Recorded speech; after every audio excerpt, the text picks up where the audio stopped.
Credit cards are getting worse, but not for the reasons that you may think. It's not just inflation, but a calculated shift by the banks. Fees are hitting record highs, perks are becoming luxury coupon books, and luxury cards may actually be hurting your credit score. So here are the 5 trends that are ruining credit cards as of right now, and exactly how to stop losing money. The price of admission is rising faster than the value of the cards themselves, and this year has seen some of the highest annual fees ever to hit the credit card market. Like the Amex Platinum that went from $695 to $895, setting a new highest bar out there for cards with annual fees. The Chase Sapphire Reserve went from $550 to $795, and even the Amex Gold went from $250 to $325. The credit card companies are raising their fees by hundreds, and in exchange, they're giving you more credits, meaning you are paying more for the same or worse return on the money that you're spending through the card. So how do they justify these price hikes to begin with? It's by pivoting to a completely different business model. Credit card companies like Citi, Amex, and Chase are all competing for your business. And over the last few years, I've noticed that lifestyle is how each company tries to get you to use their specific card. The issue is in these lifestyle niches are actually designed for breakage, where you pay for a perk but actually forget to use it. And no card has made this transition more apparent than the Amex Platinum. To justify the almost $1,000 fee they charge you, you now need to manage a laundry list of monthly chores, including $600 a year for hotel credit, which is actually $300 semi-annually, a $400 Resi credit, a $300 Lulu credit, a $300 Equinox credit, even a $300 digital entertainment credit. I mean, literally, the list goes on and on and on. Just look at the screen here. This totals to over $2,974 in value. And before you go and say, wow, that's amazing, here's the key question to ask yourself. Would I pay for these things if the card didn't exist? If you naturally shop at Saks Fifth and go to Equinox, great, there's some value there. If you are going out of your way just to use the credit, you're not saving money. You're being upsold. I mean, let's look at why these credits even exist in the first place. High-margin brands want platinum users because they are profitable customers. These perks create phantom value because the credit looks big, but actually costs the brand very little.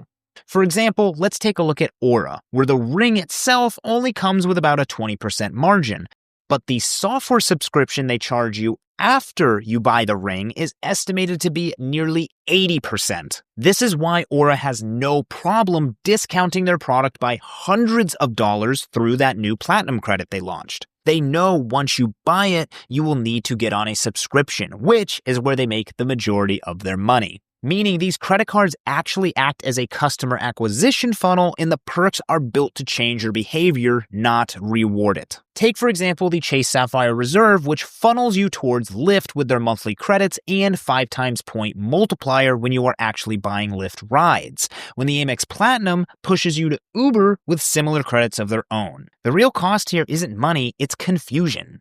Now that's the obvious hit, but now let's take a look at the hidden impact these cards can have on your credit score. These high-fee charge cards are actually worse for your credit profile than the basic cards are. Specifically, cards like the Amex Platinum and Gold card are charge cards, not credit cards, meaning they have no preset spending limit, and therefore they do not report a credit limit on your credit report, only a balance. So if you're somebody with only Amex cards, your credit score is in trouble. Take, for example, the Chase Sapphire Preferred. If you have a $20,000 limit and $2,000 a monthly spend, that's 10% utilization, which actually boosts your credit score.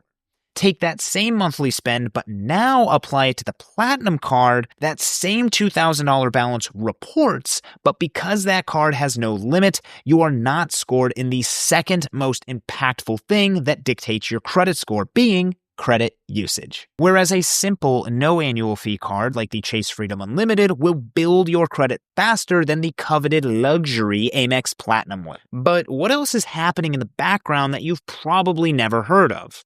On one hand, I've seen point multipliers on specific categories of spend like dining for the most part not changing. So earning points is still pretty easy. The problem is the redemption value on the points is consistently taking right hooks to the face like it's fighting Mike Tyson. One of the major benefits to having certain credit cards is the ability to transfer your points to an airline or hotel partner directly.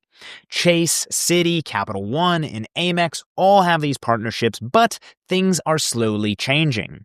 Just this year, Amex lost one of its key travel partners, being Hawaiian Airlines, which was partnered with Alaska and, well, still is, but because you lost Hawaiian, you by proxy lost Alaska as well, which is a major blow if you fly American Airlines on a regular basis, because I could not count how many times I've booked AA flights this past year through Alaska Airlines mileage program because of the Amex transfer partnership they've had over the past couple of years with Hawaiian and the Alaska partnership. And now, all of a sudden, poof, you can't do that anymore.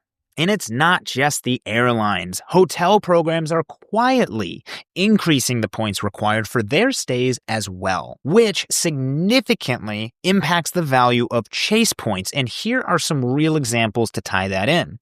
Hyatt is one of the best transfer partners out there that Chase has. And every year, Hyatt recategorizes a selection of hotels on a certain scale. And that will dictate how many points are required to stay per night at that particular property. In the 2025 update, 151 properties changed category. 118 of those went up, and only 33 of them went down. And Hyatt is very, very clever, because they look at where people are traveling to the most and then increase the point cost at hotels at that destination.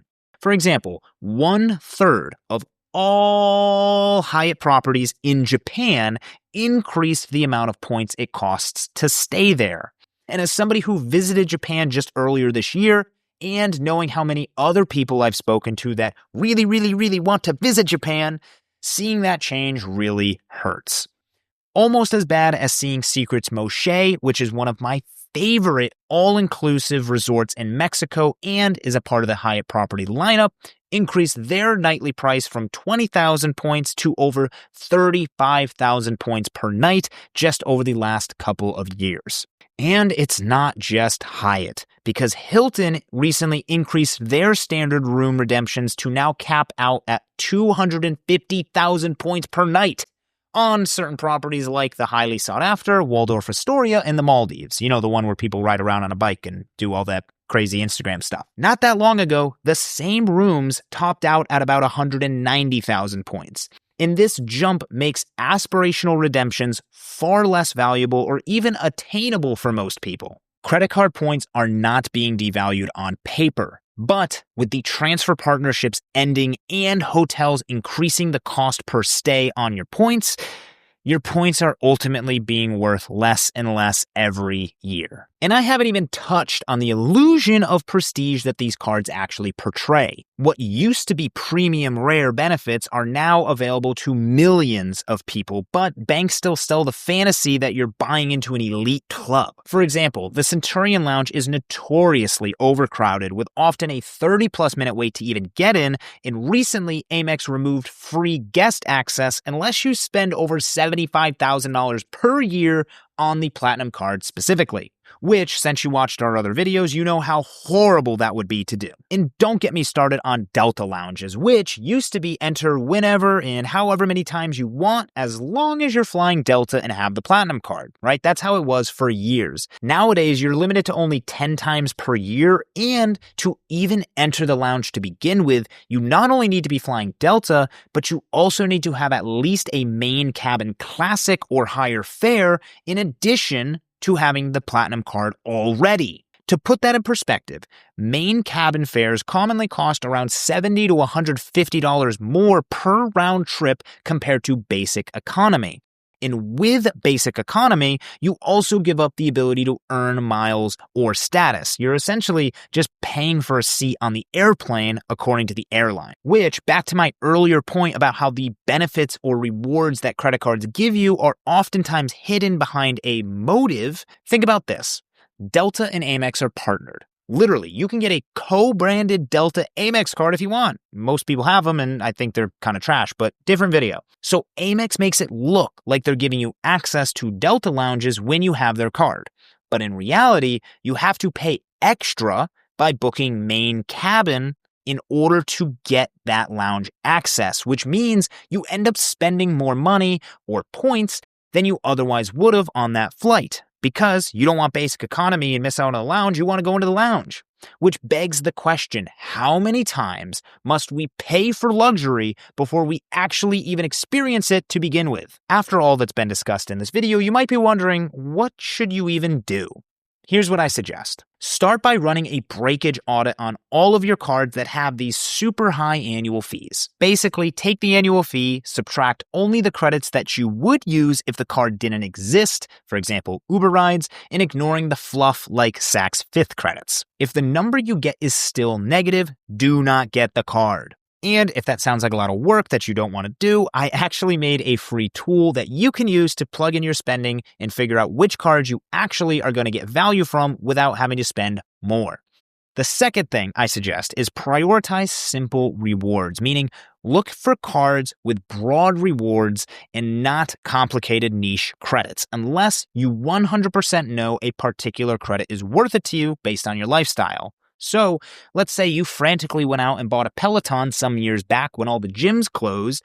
Now that Chase Sapphire Reserve credit that you get towards Peloton might actually be worthwhile. And if you decide that you no longer want to keep a card, then before you go out and cancel it, instead call the number on the back of the card and ask if there are any downgrade options available.